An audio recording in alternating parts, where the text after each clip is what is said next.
Magno sobre o Brasil. Bom dia. Bom dia a todos. Seja bem-vindo. Esse dia ensolarado, né? Iluminando este nosso país, iluminando as nossas vidas.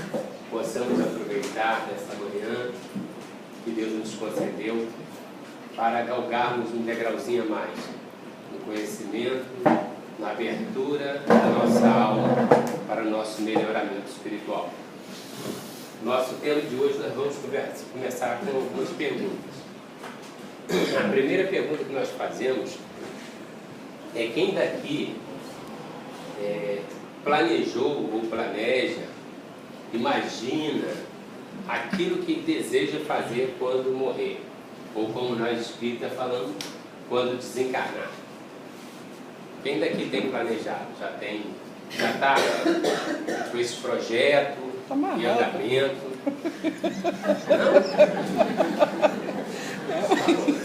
Eu estou muito contente aqui. A passagem breve. Eu estou contente aqui. A dificuldade é essa, nossa, aqui é bem diferente lá, né? Nem sempre que a gente vai pela nossa ideia, que nós estamos sempre bem, tranquilos, nós estamos bonzinhos, chegar lá, tudo que planejou vai estar com tudo. E a nossa segunda pergunta é a seguinte: quem daqui gostaria de receber um convite de Jesus, ao chegar do outro lado, poder estar fazendo parte da equipe do Cristo para trabalhar em prol da evolução da Terra? Todo mundo. Todo mundo. Não, Que bom. Eu queria encarnar para voltar a completar alguma coisa que eu não consegui fazer no primeiro tempo da vida. Vamos com calma. Vamos aproveitar que eu ainda está aqui, não deixa para depois. Papai faz que eu estou vivo. E a outra pergunta que a gente vai fazer é: quem daqui gostaria, assim, daquela vontadezinha de pegar um avião e ir embora para outro país e não voltar mais? Eu não tenho. Por ilusão. Para morar, né? Eu tenho. De vez em quando, quantos conflitos, né, dificuldades que a gente vê no Brasil, a esse problema todo, a mídia toda hora divulgando notícias ruins, e aí dá aquela vontade, às vezes, a gente escuta as pessoas falar: eu queria ir para Portugal, eu queria ir para a Suécia. Agora é moda. Né? Então isso aí acontece. Eu quero ir para a Grécia, que é mais evoluído. Já passou na minha cabeça aí. Então nós vamos começar com essa reflexão. Passa mesmo, é natural, né? A gente passa, a gente às vezes você vê algumas coisas em outros países que você gostaria que aqui também fosse assim, né? Quem não acha bonito, né? Não acha tão bacana quando você vê uma torcida japonesa, chega lá na arquibancada e vai recolhendo lixo, não é isso? Então, e aí vem essa reflexão que é para todos nós, né?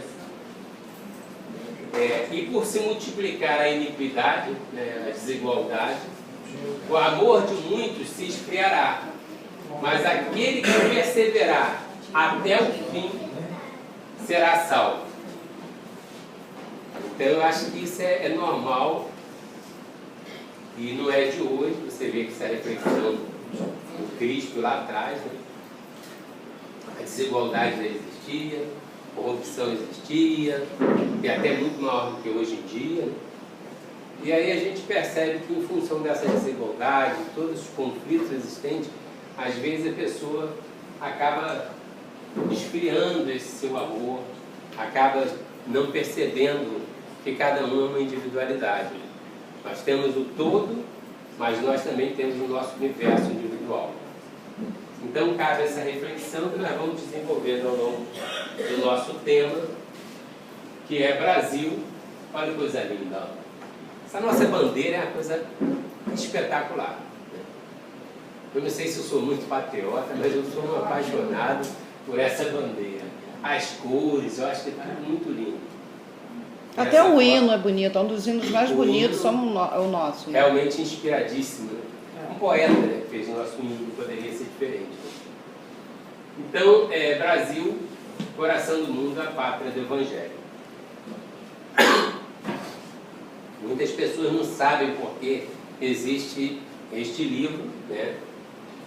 E por que costuma-se falar que o Brasil é esse coração do mundo e a pátria do Evangelho, né? É porque, na realidade, tudo isso vai se remontar a muito, muito tempo atrás, quando a humanidade estava perdida no sentido de crenças. Então existiam vários deuses e as pessoas não se entendiam com relação a essa divindade. E daí vem a tal chamada primeira revelação. Revelar é o quê? Tirar o véu, né? Então a primeira revelação, o primeiro momento que se descobre alguma coisa ali, nesta direção, com relação a Deus, foi trazido por Abraão, inicialmente, né, com a ideia do Deus único, mas foi concretizada em Moisés. Por isso que se fala que Moisés é o protagonista desta primeira revelação. A primeira revelação foi essa visão de que só existe um único Deus. Então, a partir dali já começamos a ter um norte, né? Não existe vários deuses, nós temos um único Deus, um único Criador, que naquela época era Criador da terra e do céu. Mas a dimensão de céu para eles era uma abóbada azul, né? Com as estrelinhas grudadas. Não tinham essa visão tão ampla e tão magnífica que nós podemos ter nos dias de hoje, ao percebermos que a Terra é um grãozinho de areia, que a Terra não é o centro do universo como se pensava naquela época. A Terra é apenas um dos infinitos planetas que existe nesse universo. E Moisés então vem concretizar essa ideia de Deus único. Só que ainda com o Deus único, o ser humano personalizou o seu Deus. Cada um gosta, né, de trazer e construir o seu Deus à sua forma. Então ainda assim continuava se tendo a ideia do Deus único, mas de várias religiões. A existência de várias religiões, cada um com a sua denominação, para tentar descrever, identificar e dizer como que era o comportamento desse Deus. É interessante que nós normalmente não procuramos silenciar a nossa alma para conseguirmos perceber o que Deus quer, qual a dimensão de Deus. Normalmente nós queremos determinar como que Deus vai agir, como a mensagem disse no início, como que as coisas vão fluir, não é isso? E assim, por conta disso, o ser humano criou várias denominações religiosas. E o pior, estas religiões não interagiam entre si por um bem comum, pelo religare, pelo ligar este homem a Deus, a esse ser universal. Então acabava que as religiões, parece até que nós estamos falando de dia de hoje, parece, aquelas religiões então não interagiam, não tinham essa intercomunicação e esse propósito único. Muito pelo contrário, cada um defendia a sua bandeira. E daí chegou o momento de amadurecimento da humanidade, em que estava na hora de entender uma outra mensagem. E quem veio ao nosso planeta? O nosso próprio governador. É o nosso representante direto de Deus. Então Jesus vem à Terra com a missão de passar para a humanidade esta dimensão de religião, de sintetizar o que significava todos os ensinamentos que se discutiam. E daí ele deixa uma lição maravilhosa.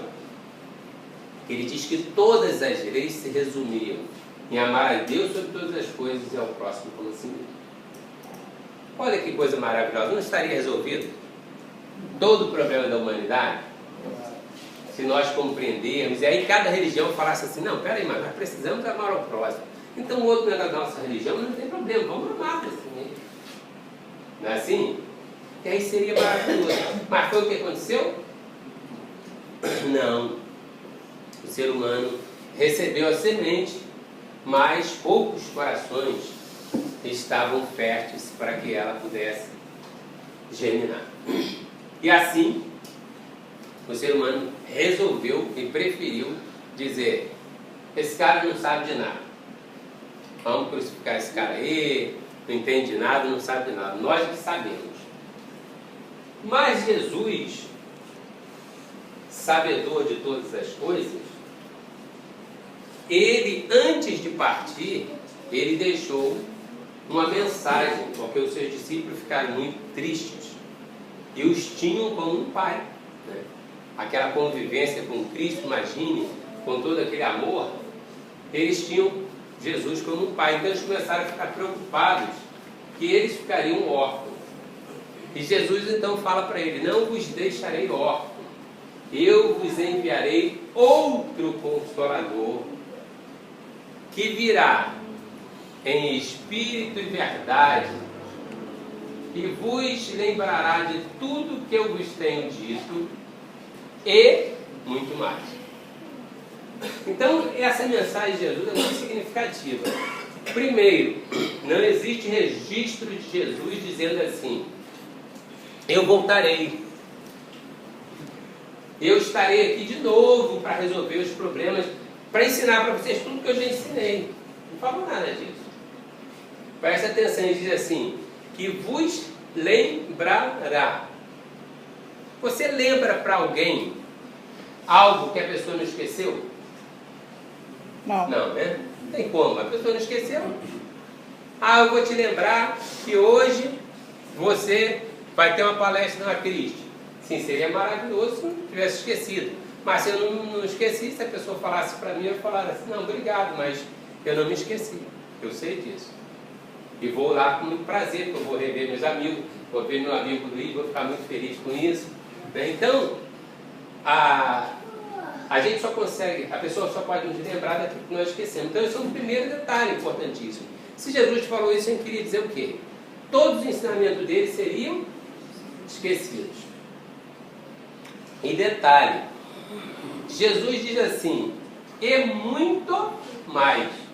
O que é esse muito mais que Jesus me ensinou?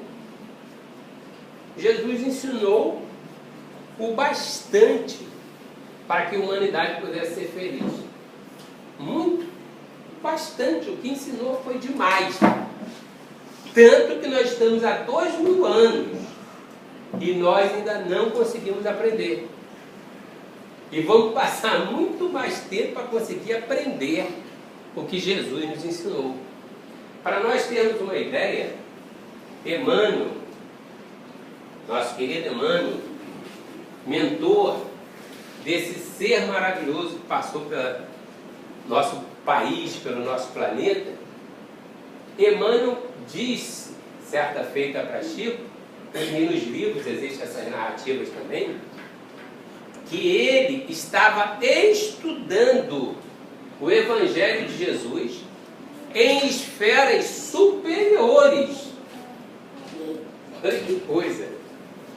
Emmanuel é um ser assim extraordinário. Basta imaginar, se quem conheceu o Chico, o pouco que nós conhecemos do Chico, e Emmanuel foi o orientador de Chico, então não precisa falar muito. Então todo o cabedal de inteligência de Emmanuel, toda aquela competência, conhecimento profundo da Bíblia, do Evangelho de Jesus, ele ia, né, que agora, segundo informações, já está reencarnado, mas ele ia para a espiritualidade superior para aprender sobre o Evangelho de Jesus. Então imagine, o que Jesus nos deixou maravilhoso, não precisa mais do que aquilo para sermos felizes. Porém, o que Jesus quis dizer desse muito mais é que não dava para ele ensinar para a gente no momento que a gente achava que era uma abóbada no céu e que tinha lâmpadazinhas coladas no céu e que nós tínhamos noção de um universo muito limitado, mas não tínhamos noção de como que era o formato da Terra. Como que Jesus ia falar: não, a Terra é um grãozinho de areia, é um dos planetas que fazem parte do sistema solar, o Sol é uma estrela de quinta grandeza. A gente não tem noção de nada disso, imagina. por muito menos, Galileu quase foi torrado, muito tempo depois. Então imagine, então esse muito mais seria exatamente aquilo que o Consolador nos traria.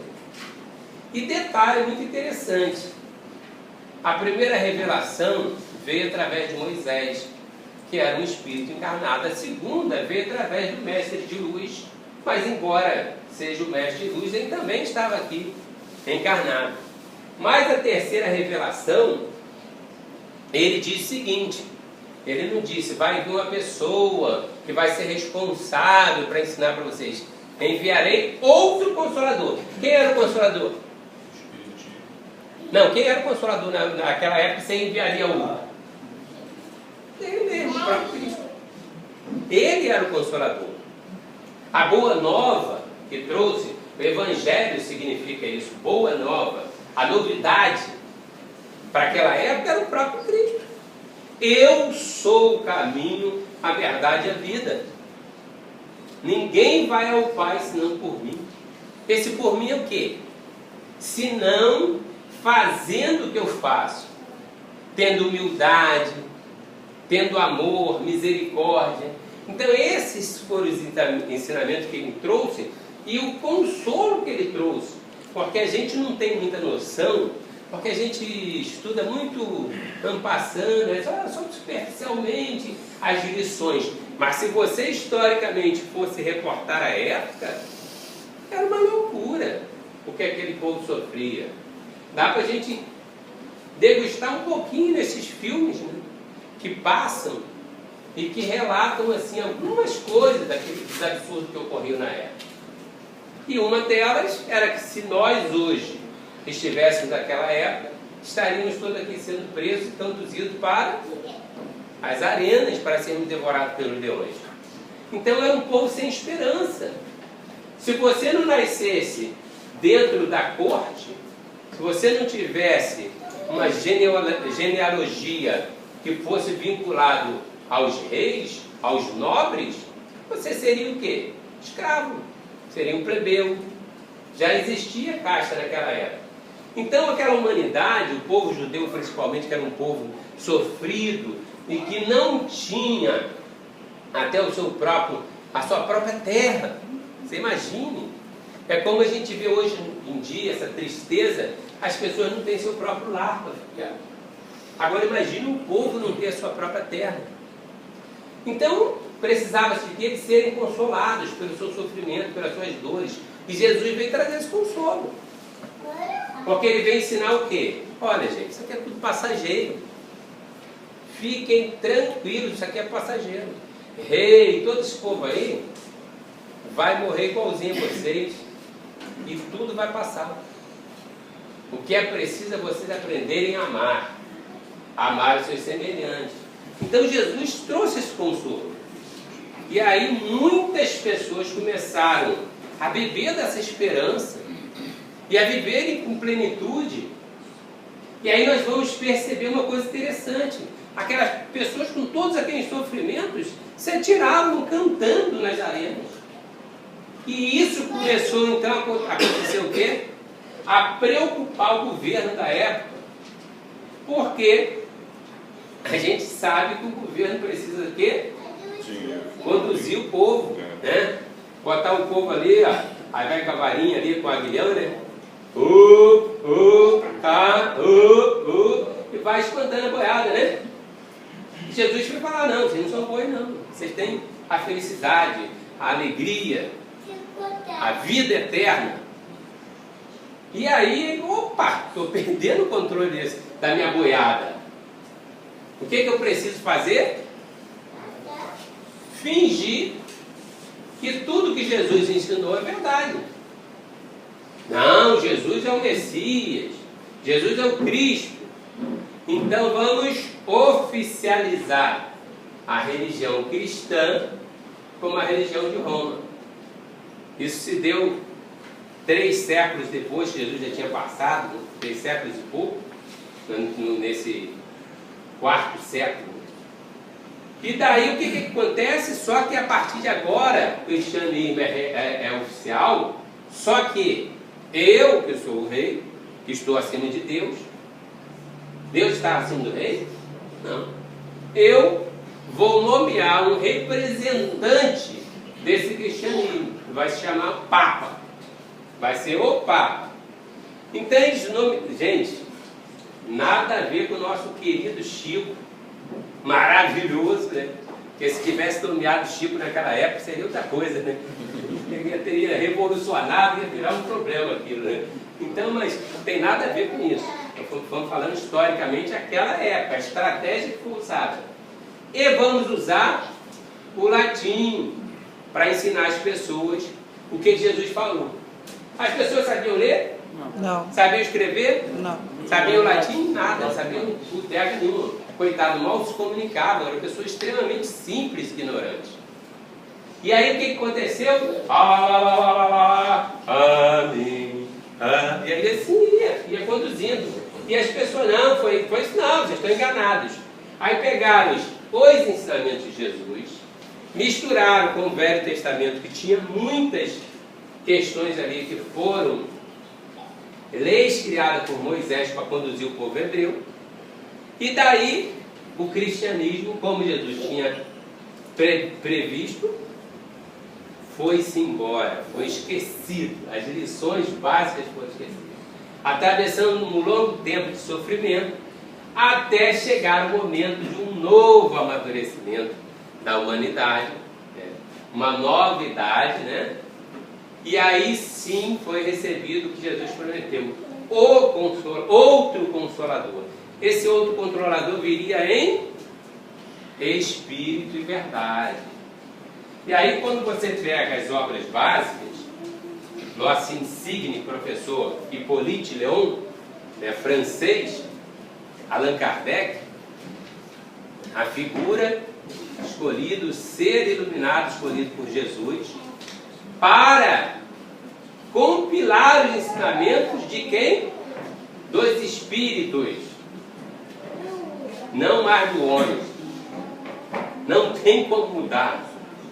Tanto que tentaram, queimaram os livros, mas não adiantava, porque as mensagens não estavam atreladas aos homens e vinham direto de Deus. Então, Kardec, trabalho extraordinário de Kardec,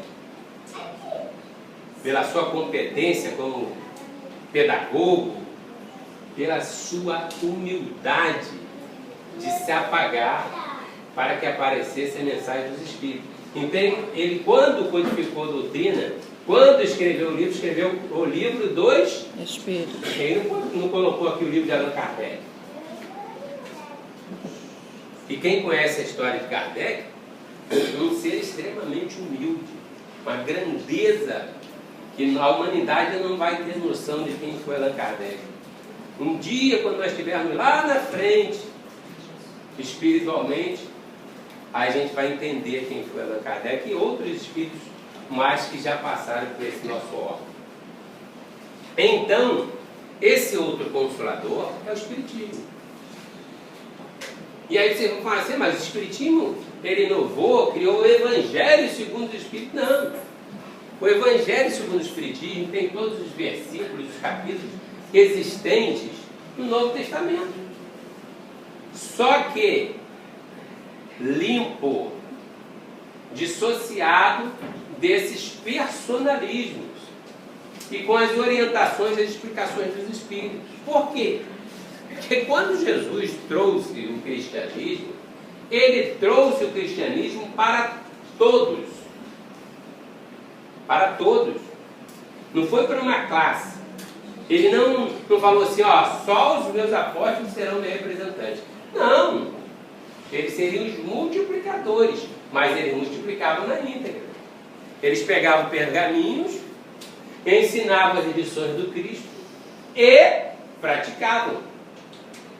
Praticavam. As igrejas eram casarões, a primeira delas foi a casa de Pedro, onde se acolhiam os doentes, os enfermos, e cuidavam dessas pessoas que eram os desvalidos da sociedade, os excluídos sociais. Então eles liam na íntegra, mas isso não aconteceu. Então agora, com a doutrina espírita, o que se fez? o Evangelho volta a redivir com a sua pureza e com o mais que Jesus falou. Qual é esse mais? Agora você pode começar a ter esse acesso à espiritualidade por conta do amadurecimento. Mas esse acesso à espiritualidade que você passa a ter é segundo as orientações dos próprios espíritos. Por isso existe o livro dos médiuns, o livro dos espíritos, para te falar assim, ó, se você for por esse caminho, não tem perigo nenhum. Tá? Porque agora já existe um amadurecimento para isso. E aí, o que acontece? Só que, na nossa visão, essa ideia quando a gente fala sobre o Brasil, o coração do mundo, Padre Evangelho, a gente tem uma visão muito acanhada. Nós temos na Terra uma ideia de que Deus e os seus ministros são bagunçados como o nosso Congresso. Então não. Embora nosso lá tenha 72 ministros, né, mas não tem essa bagunça não. Lá, o governador é o que mais trabalha. Na notícia, lá na época, lá no livro do André Luiz, nosso lá, o governador estava trabalhando já há 1000 anos sem tirar férias. E detalhe, não é igual aqui não. Aqui é o contrário, o cara quer ficar passeando, né? Vai para lá, vem para cá, ó, vai lá, vai cá. E o coitado tem que trabalhar sem férias, não é isso? Lá era o contrário. Quando o André Luiz falou assim, olha, eu não quero tirar férias, o André Luiz se deu conta do tempo que ele havia perdido, queria trabalhar. Ele foi obrigado, não, André, agora você vai repousar para refazer suas energias. Então, olha a preocupação com o filho querido, não é isso? O pai sai para trabalhar, se cansa, a mãe, mas você sabe que aquela criança tem seus limites, você não vai impor a ela aquilo que você já pode fazer. Isso chama-se amor. Isso chama-se abnegação. Não é mesmo? Então, mas nós temos essa ideia, nós temos a visão de que está tudo um caos. Ah, isso está uma bagunça. Aí nós projetamos assim, primeiro, nós temos um processo que se chama do espelhamento, né, ou da projeção, da gente dizer assim, ah, eu estou desarmonizado, eu estou estressado. Aí você vê uma pessoa, por que você está estressado? Não, você está estressado assim, tu está com a perna cruzada, eu estou vendo, isso é símbolo de quem está estressado. Não é isso? Aí nós projetamos os nossos problemas nos outros. E quando nós estamos com um problema para ir no Brasil, nós projetamos para o mundo. Então não necessariamente o mundo está como o Brasil, não necessariamente as pessoas estão como nós estamos, tá? E não necessariamente a leitura daquilo que nós estamos fazendo é exatamente daquela forma. Porque, por exemplo, se nós olharmos e formos postos no Nordeste, numa terra seca, árida, com sal castigando o nosso campo, uma pessoa dá uma enxada para a gente falar assim, olha, vai cavucar aqui e botar uma sementinha. Tá maluco? Isso aqui não chove. Essa terra não dá nada. Não tá doido? Você não vai fazer isso. Mas eu vi uma reportagem brilhante. Um senhorzinho que vivia lá, e no ano anterior ele tinha perdido toda a plantação, plantou tudo e não veio a chuva, e tudo ficou para lá. E aí ele estava plantando novamente. E o repórter falou assim, mas e o senhor acha que vai... Não, a chuva vai vir, meu filho. Vai vir com a graça de Deus. Ou seja, a chuva não veio naquela época, mas dessa vez veio e ele teve a sua colheita. Se você ficar esperando toda a harmonia para plantar, você não vai colher nunca.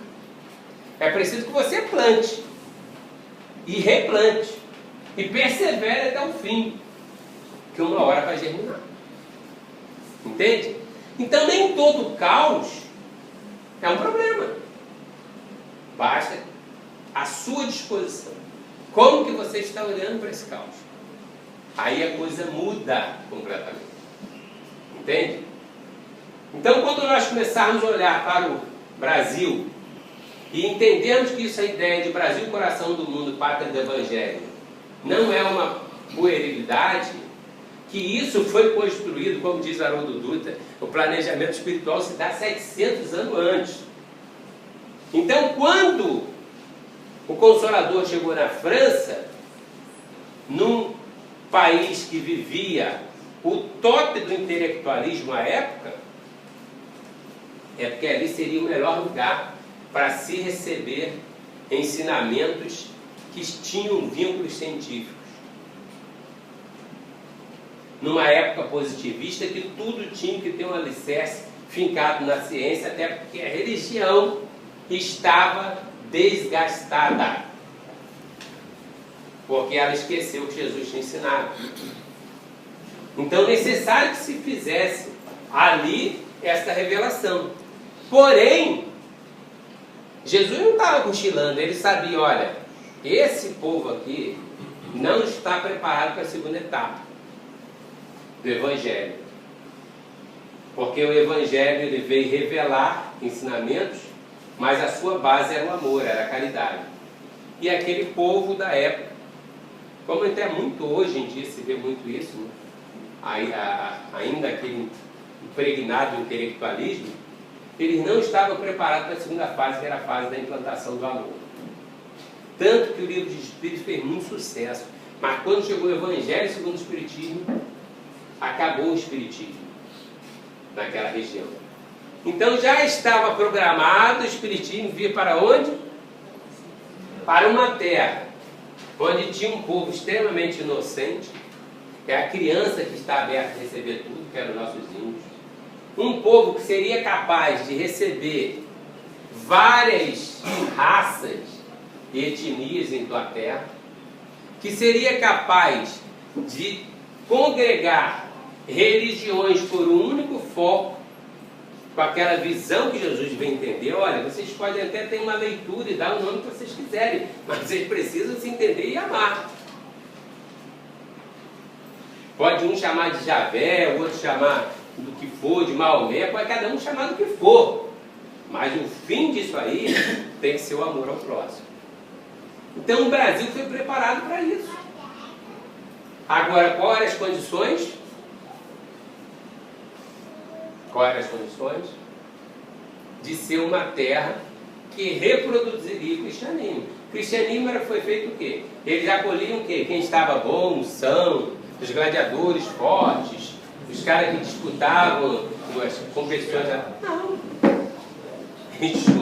Eles acolhiam aqueles que estavam sofrendo de todas as formas, inclusive sofrimento moral. Não foi isso que Jesus falou? Não vim para os sãos, vim para os enfermos. Então as pessoas acham que o Brasil não vai ter problema. E as pessoas acham que esse norte é direcionado para o ter, que não é esse. Coração do mundo, o próprio nome já diz. É o coração. É direcionado para o ser. Ok? E essas questões que as pessoas ficam indagando, desde muito que já se indaga sobre isso. Desde que foi vinculado esse livro, as pessoas perguntaram. E uma vez perguntaram para o Chico, então, se o Brasil seria o coração do mundo, pátria do Evangelho. E o Chico falou a resposta do Emmanuel. O nosso Emmanuel é de opinião que dentro do mundo turbulento, com a incompreensão comandando tantos corações, tantos milhões de pessoas, não pode ser motivo de dúvida para nós quem? Espíritas. Pode ser para o outro, mas para o espírita não pode ser motivo de dúvida para nós que o Brasil é o coração do mundo.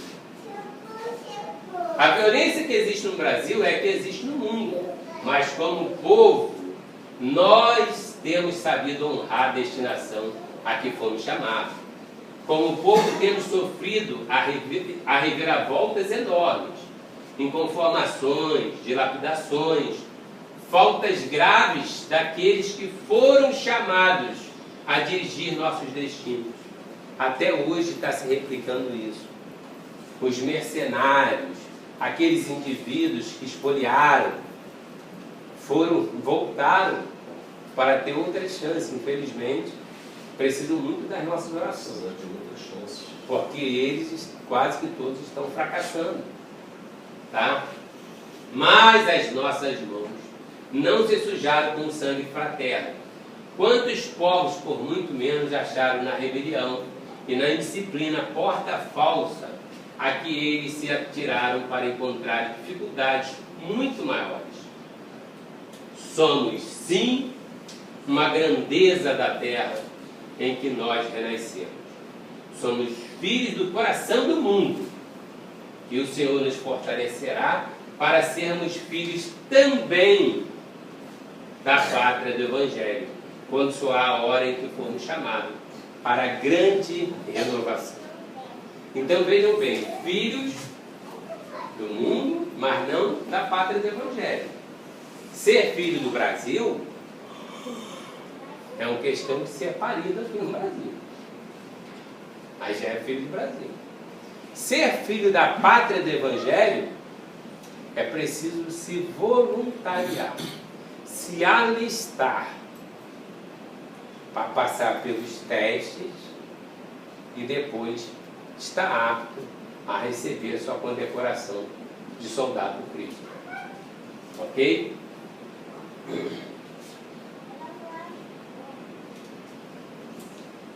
E aí vem a pergunta que a gente tanto faz, tanto deveria refletir. Qual deve ser o papel da pátria do Evangelho? De dominância econômica do mundo? De massacrar nossos semelhantes? Eliu, segundo orientações de Humberto Campos, que foi o espírito que trouxe esse livro, Brasil, Coração do Mundo, Pátria do Evangelho, Eliu, na época de Jesus, ele foi avô de Gamaliel. Ele foi o que eles chamavam de chefe do Sinédrio. O Sinédrio, ele funcionava da seguinte forma, como o Congresso aqui no Brasil, né, nosso Congresso.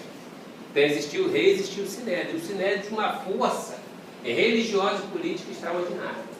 Então aquele indivíduo que ele era o chefe de todos esses doutores da lei, chamados conhecedores, né, do Torá, do Velho Testamento, e que passavam, que diziam como que deveria se comportar a nação, o chefe, imagine vocês, era o presidente de lá do Senado, do Congresso. Né? Então Eliu, nessa época, quem foi esse que teve a maior referência sobre ele? E ele foi avô de Gamaliel. Gamaliel foi o mestre de Saulo de Tarso. Né? Saulo de Tarso foi aquele doutor da lei, malvado, que perseguia cristão, que matava cristão, que apedrejou Estevão, né? E que depois virou o maravilhoso Paulo, que a igreja chama de São Paulo, né? Paulo de Tarso. É aquele que se encontrou com Jesus e naquele momento de lucidez na estrada de Damasco, não disse o que ele ia fazer. Ele curvou a sua ignorância, a sua estupidez diante do Cristo e perguntou: que queres que eu faça? E dali em diante ele passou não a ser um senhor servido, passou a entender o que é ser servo, é ser obediente, é escutar, entender aquilo que o Cristo quer e seguir as suas ordens. E assim o fez, se tornando um ser maravilhoso. Então Eliu estava lá na espiritualidade com Jesus, dentro desse planejamento, que não foi assim, agora vai ser o Brasil, né? Foi planejado. Eliu afasta essas preocupações e receios inúteis. A região do Cruzeiro, onde se realizará a epopeia do meu Evangelho, ou seja, o Consolador prometido, o Evangelho redivivo, estará antes de tudo ligado eternamente ao meu coração. As injunções políticas terão nela atividades secundárias, Porque acima de todas as coisas, em seu solo santificado e exuberante, estará o sinal da fraternidade universal, unindo todos os espíritos sobre a sua volumosa extensão, parará constantemente o signo da minha assistência. Jesus que está falando. Compassiva, e a mão prestigiosa e potentíssima de Deus pousará sobre a terra de minha cruz, com infinita misericórdia. As potências imperialistas da terra, a época, Portugal, Espanha, né? As potências imperialistas da terra esbarrarão sempre nas suas claridades divinas e nas suas ciclópicas realizações. Hoje, quem é? Hoje é a Grécia. A Grécia é a dona do mundo. Aí acabou o ciclo. Hoje é quem? Roma. Roma é a dona do mundo. Acabou o ciclo. Hoje é quem? Hoje Portugal. Acabou o ciclo. Hoje é Estados Unidos. Está acabando o ciclo. Tá? Então, ciclópicas realizações. Antes de o estar aos dos homens, é ao meu coração que ela se encontra ligada para sempre. Então, Jesus está no comando. A gente, como os discípulos, fica desesperado com a baguncinha do mar, né, ali, mas ele está cochilando, tranquilo. Porque sabe que tudo está seguindo uma lei chamada causa e efeito. Mas está no comando. Ok?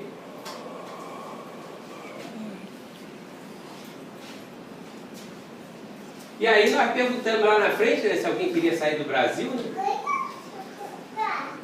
Qual o melhor lugar para reencarnar?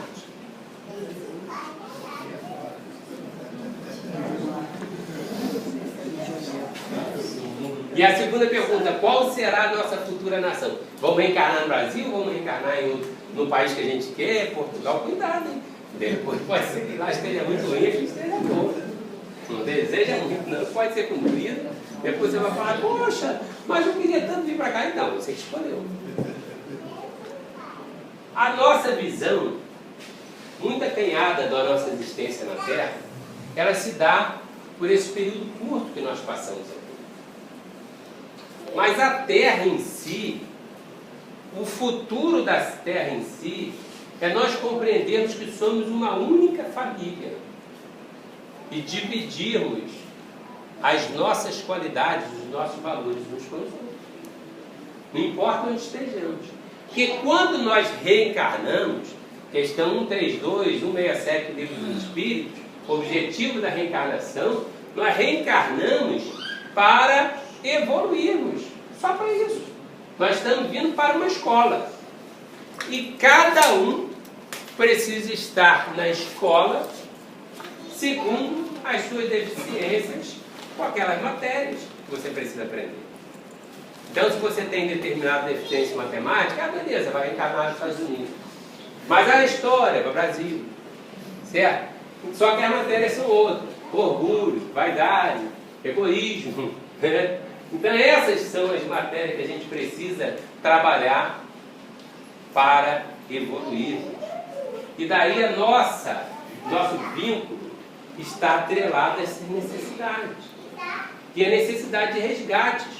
Muitos de nós estávamos lá atrás, em Roma, e não nos demos conta quando Jesus falou, eu sou o caminho, a verdade e a vida. A gente acha estúpido, acha que pode ser uma coisa doida, alguém hoje não acreditar que o Brasil é o coração do mundo, a pátria do Evangelho, alguém não valorizar tanto essas lições desse Consolador prometido. Claro, é a mesma coisa. Jesus estava do nosso lado ali. Falou para todo mundo a mesma coisa. Uns tiveram ouvido de ouvir, olhos de ver. E nós estávamos com nossos olhos cegos e com problema auditivo. Né? Então é bom que a gente comece a refletir sobre isso. Porque o melhor lugar para reencarnarmos é onde a lição vai nos ajudar a crescer mais. E quando nós já estivermos aptos a serem monitores de Jesus, nós não vamos nos preocuparmos mais onde a gente vai nascer. Porque, olha que coisa linda. Olha essas coisas lindas e maravilhosas aí. Nós vamos ser cidadãos da humanidade, da Terra. Nós não vamos estar preocupados. Quando Einstein perde tempos e tempos lá dentro dos laboratórios discutindo a questão da relatividade, ele não estava fazendo isso com os Estados Unidos, não estava fazendo isso isolado. Ele estava fazendo isso para a humanidade.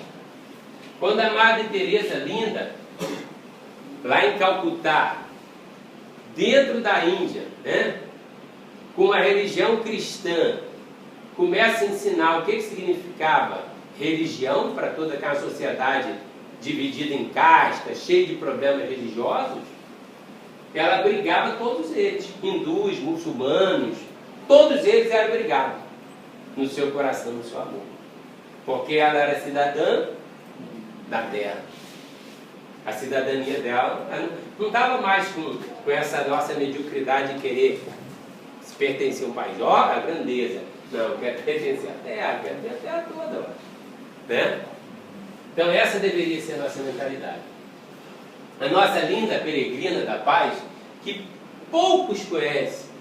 Joga lá no Google, Peregrina da Paz, e leia sua história. A verdadeira e talvez uma das maiores heroínas dos Estados Unidos, um país tão bélico. Essa mulher tem uma história linda pregando a paz. Né? A paz que ela pregou para a humanidade.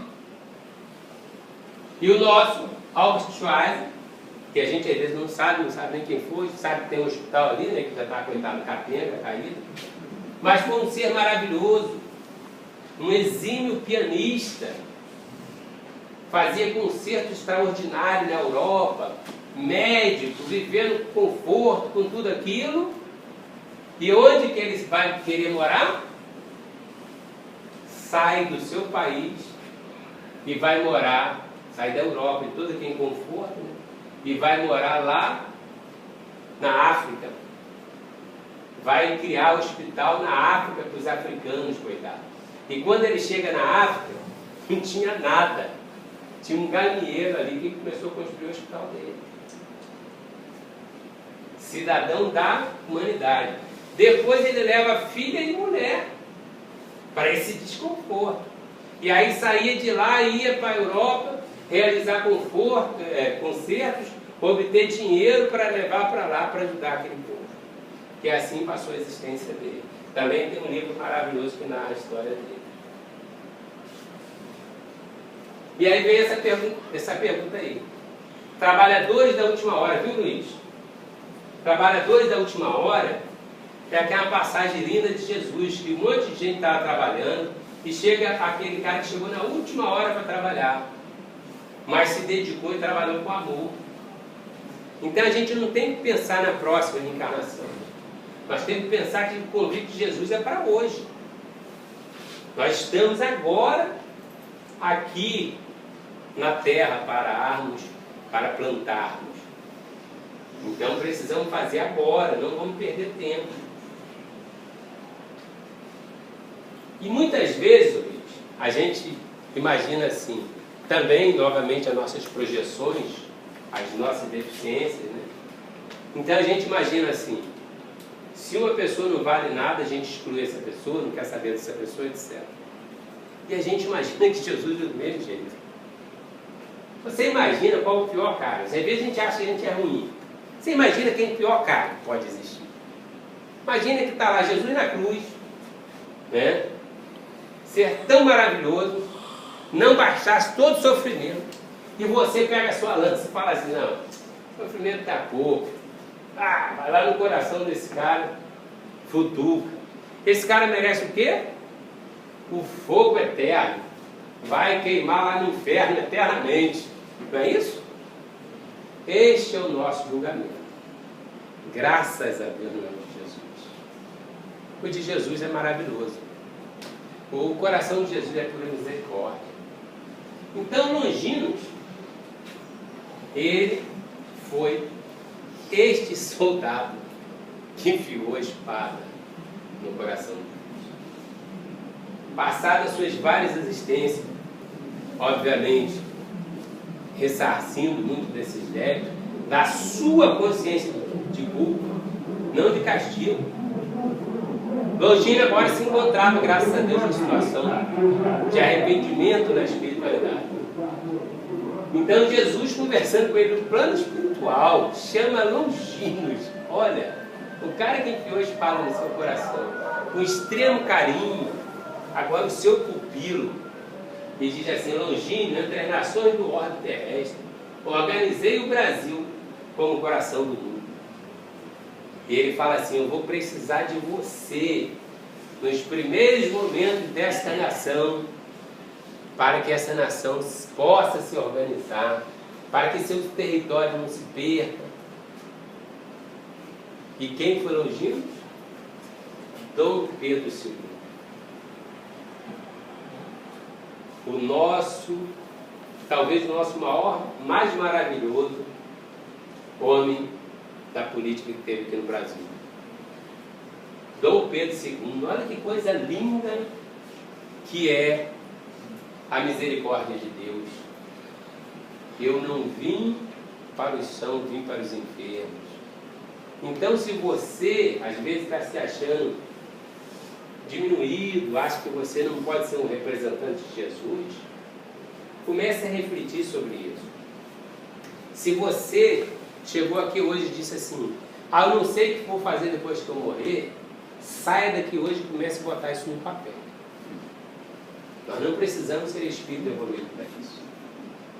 Comece a perceber quais seriam os seus sonhos a se realizar. E comece a projetar isso para o futuro e fazer um projeto de vida para que o que eu posso começar a fazer hoje? Vou chegar aqui em centro, que eu centro, que sou ajudado lá. Engraçado, chego lá, não tem lixo. É engraçado, o banheiro está limpinho. Alguém faz isso, então beleza. Que horas que eu posso chegar aqui para limpar o centro e lavar o banheiro? Né? Isso é possível? Pode, todos nós podemos fazer isso. Arrumar as cadeiras, certo? E eu começo a projetar, trabalhar com Cristo, com os meus sonhos, com as minhas realizações. Nós estávamos, graças a Deus, semana, num passinho a mais aqui no nosso morada, nas nossas realizações. Saí do serviço correndo, fui para lá, que o topógrafo ia para lá fazer o nivelamento do terreno, né, delineamento da terraplenagem. E eu fui para lá e eu brinquei, depois botei na foto, botei assim: aqui está o terreno da minha aposentadoria. Porque se Deus me permitir, não sei quanto tempo, eu já falei para ele, eu vou trabalhar 39 anos aqui no plano físico. Então, por gentileza, pelo menos mais 39 para a espiritualidade. Então, eu quero estar ali num projeto que nós temos social, de acolher crianças, de levar para lá, fazer balé, de ter dignidade, de ter oportunidade que muitas vezes não tem. Então, eu vou para lá, não sei o que vai acontecer, mas eu vou com enxada, eu vou lá capinar. Eu vou lá aguardar, vou lá participar de tudo que eu puder participar, eu vou participar. Hoje eu saí daqui, eu vou correndo para lá, porque nós temos uma reunião de planejamento. Então vou sair daqui, temos a nossa reunião da nossa associação que nós estamos criando.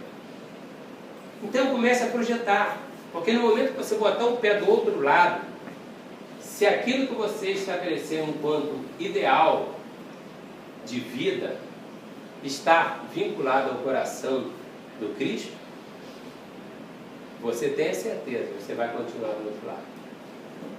Tinha um senhor na nossa instituição, o seu Joaquim, que era um senhorzinho muito bonito.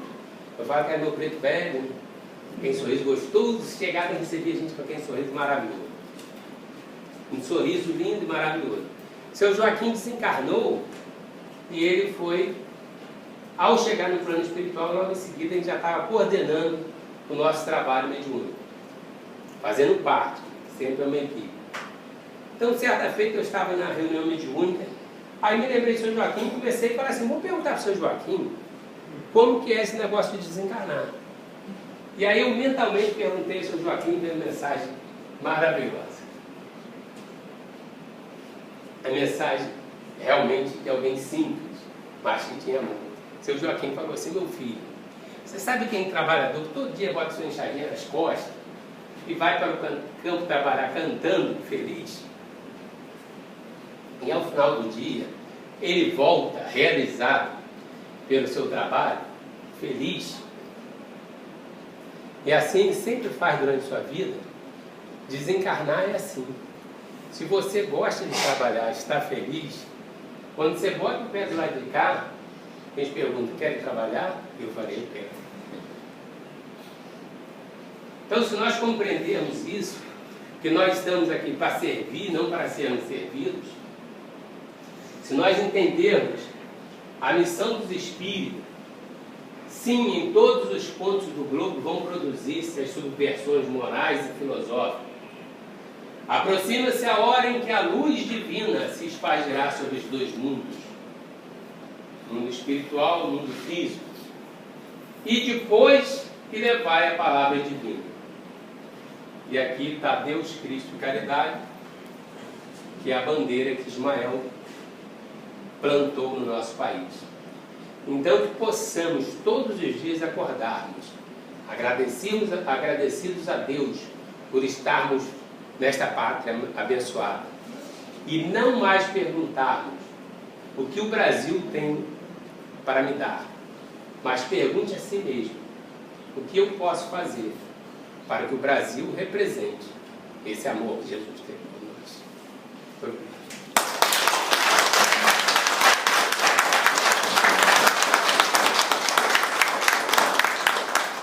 Fazer a prece?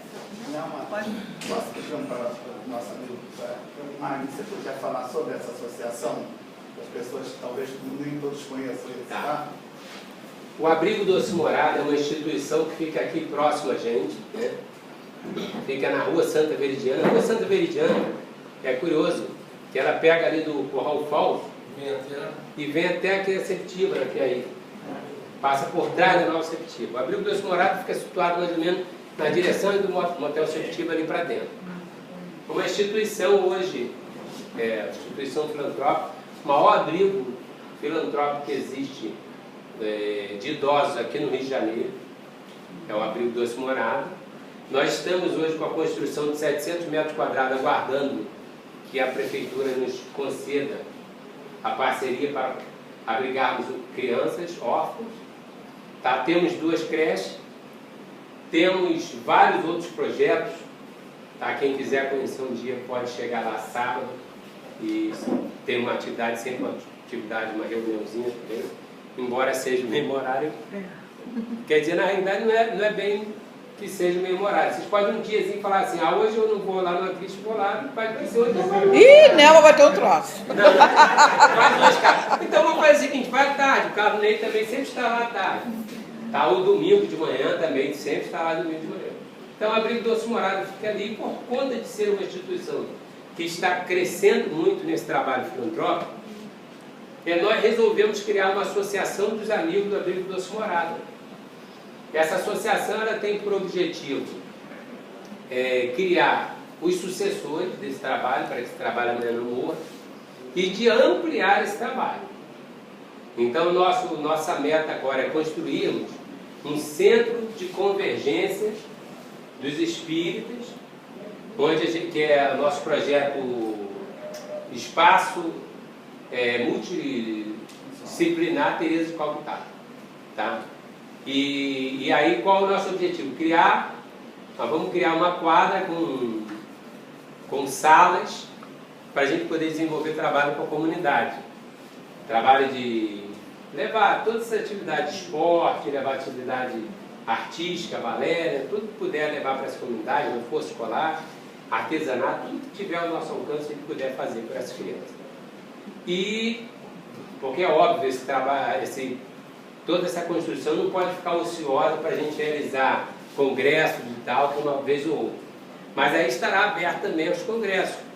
Quisermos trazer, até quando a gente tem aqui, às vezes, palestras maravilhosas, né? André Piqueiro, vários irmãos nossos que vocês têm trazido aqui para a nossa região, fazer uma divulgação e levar para lá, e fazer essa atividade nesse espaço. Né? Então, e muitas outras atividades. Fazer também uma atividade que possa futuramente congregar Umbanda candomblé, espírita, umbandista, uma atividade ecumênica, para a gente falar do amor, para a gente unir nossos esforços pelos próximos, nossos irmãos evangélicos, todo mundo junto. Porque o Brasil e o mundo só está do jeito que está, porque as religiões só estão falando, mas não estão praticando o amor. Porque quando nós nos unirmos a praticarmos o amor, não tem problema. Se você tem um entendimento que você vai morrer, você vai para o inferno, não tem problema. Ou que o outro vai morrer, vai para o inferno, você vai para o céu, não tem problema. O importante é, enquanto está aqui, você falar assim, então eu vou fazer de tudo para que o outro não vá para o inferno também. Tem condução própria daqui para lá? Daqui não, mas ali no Cesarão tem. Agora já tem uma... Próximo da Estrada da Pedra ou é... Não, é ali não tem aquele posto de gasolina, no BR. Aquela estação Curral Falso do BRT, você vai para a direita descendo. Isso, ali você tem van ali que Já vai direto. que vai por venda de varanda. Pode pegar, Venda, pegar o BRT também. Veridiana. E tem até ônibus agora. Aí agora essa van e esses ônibus, eles entram ali e vão até próximo ao abrigo. Eles descem ali onde tem os prédios. Aí você anda ali 100 metros, já está na entrada do aqueles abrigo. prédios novos, Isso. termina o asfalto. Isso, terminou o asfalto, 100 metros à frente é a entrada do abrigo. Dá para entrar, tem um hotel Sepitiba. Isso. Você vai Ali do lado da escola de Seco. Tem aquela escola Seco, você entra por ali e vai sair. É onde pega o campo do espanhol. Isso. A Sandra é de lá. Sandrinha participa. O Esperança e Luz é um centro que é parceiro nosso lá. É outra instituição. O Esperança e Luz, eles têm a instituição espírita, que está vinculada a gente. Agora o Abrigo está vinculado ao trabalho filantrópico. Ok? Então esse projeto nós inclusive de nos irmanarmos nesse propósito de ampliarmos esses trabalhos para a nossa sociedade tão carente. Não adianta a gente ficar dizendo, o governo não faz, mas o que eu posso fazer? Se o Albert Schweitzer, Madre Teresa ficasse lá cruzado, mas o governo não está fazendo nada. Eles não fizeram a sua parte, Mahatma Gandhi, Mandela, todos os maravilhosos que vieram, fizeram a sua parte. É isso que nós devemos fazer. Vamos fazer a prece? Então agora, feche seus olhinhos. Imagine agora a figura de Jesus. Esse ser maravilhoso que dentro dessa imagem que nós tivemos da figura do nosso irmão Pedro II foi capaz de perdoá-lo, e não só perdoá-lo, como motivá-lo a ser melhor. Nós sabemos o que Longino fez, mas não sabemos, Senhor, o que nós fizemos. Mas não importa o que nós fizemos, importa que nós estamos aqui agora de corações abertos, pedindo que o Senhor toque nosso coração para que sejamos melhores, para que dentro da nossa capacidade, dos nossos propósitos, possamos renovar nesta manhã o nosso desejo de servirmos, de sermos seres úteis aos nossos semelhantes, de sermos verdadeiramente cristãos. Que nesta manhã, Jesus, o Senhor possa irradiar toda essa luz para todos aqueles que aqui estão. Que o Senhor possa, Senhor, tocar os corações de todos aqueles que estão na sala de paz, sendo atendidos para que recebam toque do seu amor, Jesus. E que essa luz possa se expandir por toda a humanidade, calando os sofrimentos humanos, calando as revoltas, calando, Senhor, a desigualdade. E que cada um de nós, Jesus, ao sair daqui estejamos plenos. Porque hoje, Jesus, nós tivemos a oportunidade de entender um pouquinho dos seus ensinamentos. Muito obrigado, Jesus.